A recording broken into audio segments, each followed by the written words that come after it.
Hi, it's Kelly Bingham from Maitland, Nova Scotia. We hope you're enjoying the Maitland Minute, so stay tuned. We've got many more to come. My name is Susan Sweet, and I've lived in Maitland/Selma for 16 years. I started painting probably in my teen years.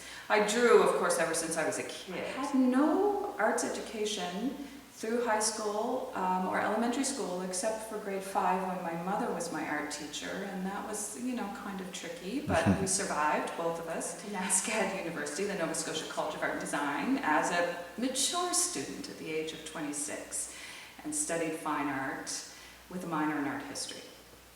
And I've been painting in some capacity ever since then, and self-employed basically ever since then. I was in, of course I always drew horses because I lived, breathed, and worked with horses from the age of about 8 or 9. And my dad was, had used horses a lot in the woods and on his farm.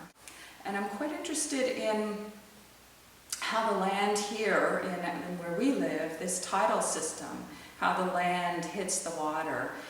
Growing up where I did in the Windsor end of the Annapolis Valley, it's the tidal system as well, and I can't seem to get away from that. I can't seem to get it a head scout. One of my favorite spots around the Maitland shore is the Maitland Wharf. I love to go out there and look at that view, and with the Shubenacadie River to the right and the Quaboquo Bay to the left, of course leading into the Bay of Fundy. And I love to paint from that because there's every amount of color imagine. In the greens of the river grasses and the yellows, and the fall is awesome. The Hants County Exhibition Agricultural Fair in Windsor, and several years ago one of the committee members on the board approached me and asked me if I would be interested in producing a commission for their 250th anniversary of that agricultural fair, which is amazing. It's the oldest agricultural fair in North America, and it's right in Hants County. And so I produced a painting for that exhibition and event, a commemorative painting, but yet it was very open. I could paint what I wanted, which turned out to be oxen, and with the tidal system in the background. And that particular commission was extremely emotional for me as well, because my dad was president of that fair in 1965 during the 200th year.